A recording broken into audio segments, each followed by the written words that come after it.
ఓం శ్రీమాత్రే నమః. యూటీవీ ప్రేక్షకులకు సంక్రాంతి పర్వదిన శుభాకాంక్షలు. ఈరోజు సంక్రాంతి పర్వదినం.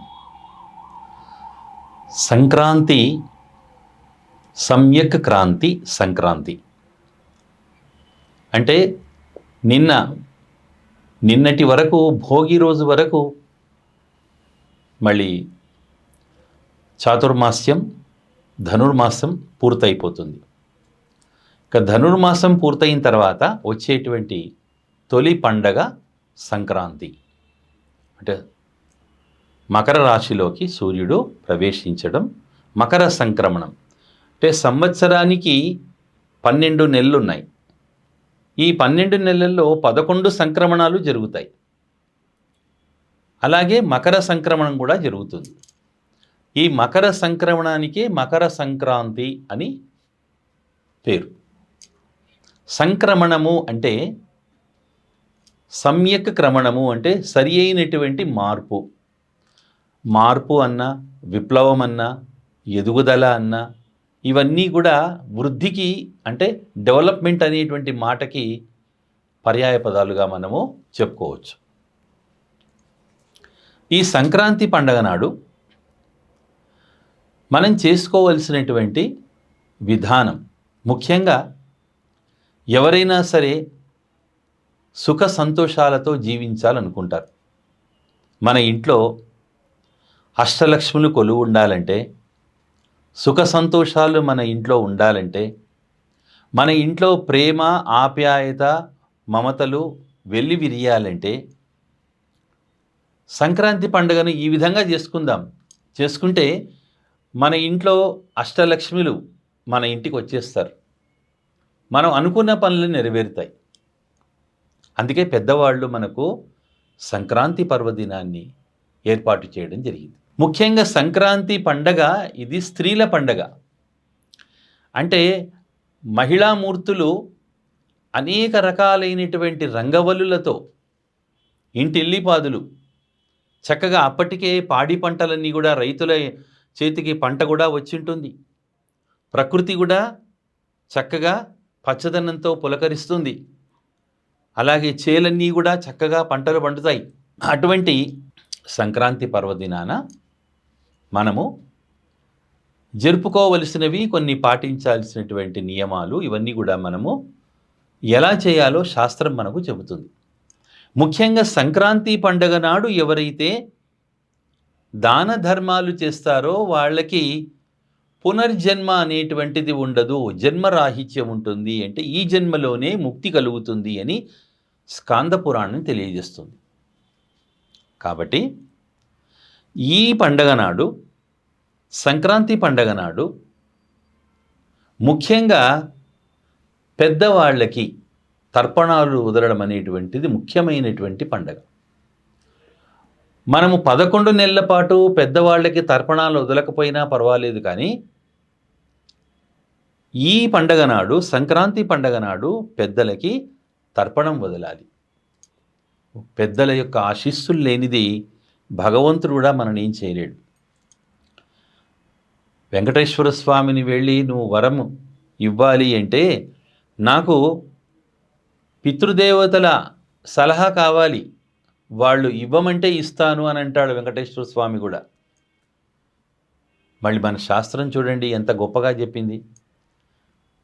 పితృదేవతలంటే కన్న తల్లిదండ్రులే కాదండి, వాళ్ళను కన్న తల్లిదండ్రులు, వాళ్ళను కన్న తల్లిదండ్రులు, అంటే 3 తరాలు. ఆ 3 తరాల వాళ్ళను కూడా మనము తర్పణాదులతో వాళ్ళ దప్పికను, వాళ్ళ యొక్క ఆకలిని తీర్చడం, వాళ్ళని సంతృప్తిపరచడం అనేటువంటిది ఈ పండగ రోజు చేసుకోవలసింది. అంటే చనిపోయిన వాళ్ళనే అంత గౌరవంగా, అంత ఆత్మీయంగా చూసుకుంటే మళ్ళీ బ్రతికున్నటువంటి మన తల్లిదండ్రుల్ని మనం ఏ విధంగా చూసుకోవాలండి? అంతకంటే ఎక్కువ చూసుకోవాలి కదా. మనం ఎంతో ప్రేమించాలి కదా. వాళ్ళకు జీవించి ఉన్నప్పుడే వాళ్లకు ప్రేమ, అభిమానము, గౌరవ మర్యాదలను ఇవ్వాలి కదా. సంక్రాంతి ఆ రకమైన సంస్కారాన్ని నేర్పుతుంది మనకు. ఇక సంక్రాంతి పండగ రోజు పొద్దున్నే లేచి మళ్ళీ ఇంటి ముందు కళ్ళాపి చల్లాలి. అమ్మాయిలు, కన్యలు చక్కగా గౌరీ పూజలు చేసుకుంటారు ఈ పండగ నాడు. అంతేకాకుండా అందమైనటువంటి రంగవల్లులు ఆవు పేడతో కళ్ళాపి చల్లి చక్కగా విశాలమైనటువంటి ముగ్గులు, ఈ ముగ్గులన్నీ కూడా అందంగా ఇంటి ముందు వేస్తారు. అయితే ఈ ముగ్గులు వేసే ముందు మన శాస్త్రం ఏం చెబుతుంది అంటే గడప ముందు అడ్డంగా కర్ర ముగ్గు వేయాలట. అంటే గడప ఉంటుంది కదా, ఇంటి గడప, ఆ ఇంటి గడపకు 2 గీతలతో, అంటే ఆ యొక్క ముగ్గుతో 2 గీతలు, దాన్ని కర్ర ముగ్గు అంటాం. ఈ కర్ర ముగ్గు ఎందుకు వేయాలండి? ఈ కర్ర ముగ్గు వేశాకనే మిగతా ముగ్గులు ఎన్ని వేసినా సరే శాస్త్రం ఒప్పుకుంటుంది. ఈ కర్ర ముగ్గు ఎందుకు వేయాలి అంటే మనం ఇంట్లోకి ఎవరైనా వస్తుంటే, మనకు నచ్చని వాళ్ళు, మన శత్రువులు ఏదైనా వస్తుంటే ఏం చేస్తామండి? ఇంటికి అడ్డం ఓ కర్ర పెడతాం, రావద్దు అని. అలాగే మన ఇంట్లో పసిపిల్లలు, పెద్దవాళ్ళు, పసిపిల్లలు దోగాడుతూ ఉంటారు ఇంట్లో, పెద్దవాళ్ళు, వయసు మీరిన వాళ్ళు ఉంటారు. మళ్ళీ అలాంటి వాళ్ళ రక్షణ కోసం బయట ఉండేటువంటి క్రిమికీటకాదులు, అంటే మనకు నష్టాన్ని కలిగించేది, మనకు అనారోగ్యం కలిగించేటువంటి క్రిమికీటకాదులవి ఇంట్లోకి రాకుండా గడప మీద నుంచి అడ్డుకర్ర, దాన్ని ఏమన్నారంటే కర్ర ముగ్గు అన్నారు.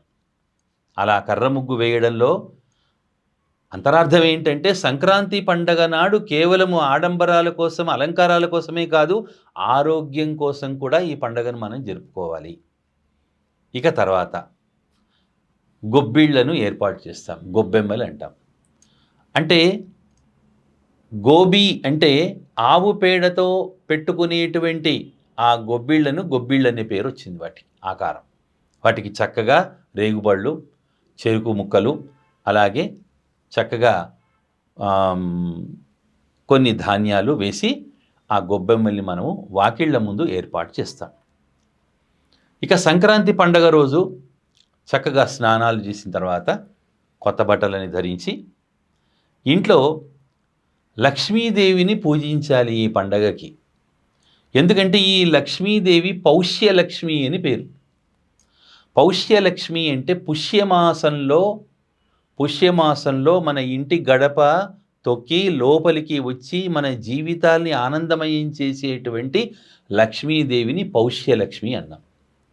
అంటే మనకు పుష్టిని, అలాగే పరిపుష్టిని ఇచ్చేటువంటి లక్ష్మీదేవి. మన ఇంట్లో ధాన్యపు గాథలన్నీ కూడా ధాన్యంతో పరిపుష్టంగా ఉంటాయి. మన ఇంట్లో ఉండేటువంటి బొక్కసము అంటే ఇనుపెట్టె, అలాగే త్రిజోరి లాంటివి, డబ్బులు తీసిపెట్టుకునే పెట్టెలు, అవి ధనముతో నిండి ఉంటాయి. అంటే ఇవన్నీ కావాలి అంటే మనం చేసే ప్రయత్నం కూడా సఫలీకృతం కావాలి. ఆ ప్రయత్నాలన్నీ కూడా సఫలమయ్యేందుకు లక్ష్మీదేవిని ఆహ్వానించి లక్ష్మీదేవి యొక్క పూజ, ఇంటిల్లాదులు కలిసి అందరూ కూడా లక్ష్మీదేవిని పూజిస్తారు. లక్ష్మీదేవిని పూజించిన తర్వాత సంక్రాంతి పండగ నాడు చక్కగా బెల్లముతో తయారు చేసినటువంటి ఉండలను తయారు చేయాలి. అంటే బెల్లపు ఉండలు, అంటే బెల్లము నువ్వులు కలిపి బెల్లపు ఉండల్ని తయారు చేయడం, అలాగే బెల్లము నువ్వులు కలిపినటువంటివి పరస్పరం ఇచ్చిపుచ్చుకోవడం. ఇంటి ఆడపడుచులున్న ఇంట్లో ఆడవాళ్ళు చక్కగా కొత్త బట్టలు వాళ్ళకు పెట్టి వాళ్ళని కూర్చోబెట్టి వాళ్ళకి ఈ లడ్డూలు ఇవ్వడం వల్ల ఏమనంటాము? తీపి తిని తీయగా ఉండు అంటాం.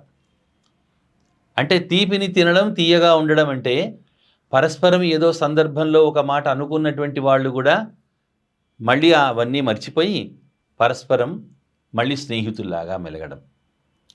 దీనివల్ల ఏమవుతుంది అంటే కుటుంబ వ్యవస్థకి పునాది అయినటువంటి ప్రేమ, ఆత్మీయత, ఆప్యాయతల్ని చిగురింపు చేయడానికి ఈ సంక్రాంతి పండగ మనకు దోహదపడుతుంది. ఇక సంక్రాంతి పండగ నాడు ఆయా ఆచారాలకు సంబంధించినటువంటి పిండి వంటలు చేసుకోవడం, అలాగే కలియగూర అంటాం. కలియగూర అంటే అప్పుడు ఉన్నటువంటి సంక్రాంతి రోజు లభించినటువంటి కాయగూరలు కొన్ని ముఖ్యమైనవి, అవన్నీ వేసి ఆ కలియగూరలు, అందులో సజ్జ రొట్టెలు తినాలి. ఎందుకంటే ఇక నుంచి సంక్రమణం తర్వాత ఈ సంక్రాంతి ఆగమనంతో వేడి, ఉష్ణము ప్రకృతిలో ప్రారంభమవుతుంది.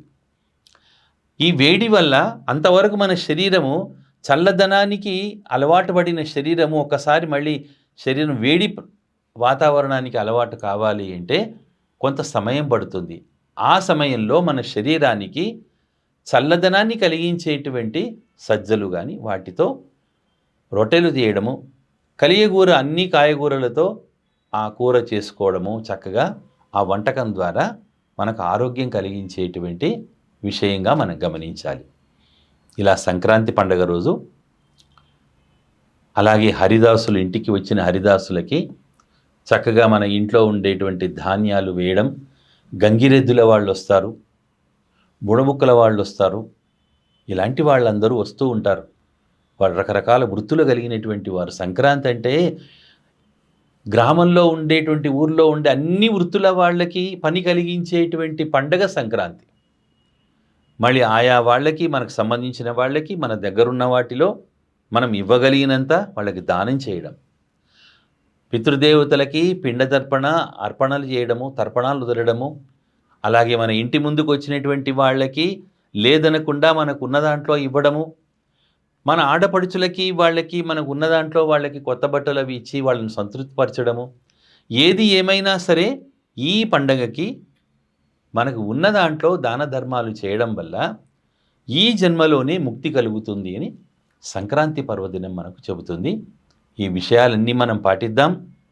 పెద్దల ద్వారా తెలుసుకున్న విషయాల్ని మనము చక్కగా సంక్రాంతి రోజు మనం ఇవన్నీ కూడా మన ఇంట్లో మనం చేసుకుందాం. అందరం కూడా సుఖశాంతులతో ఉందాం. సంక్రాంతి పండగ మనందరి జీవితాల్లో సంతోషాలు నింపాలని కోరుకుందాం. జై శ్రీరామ్.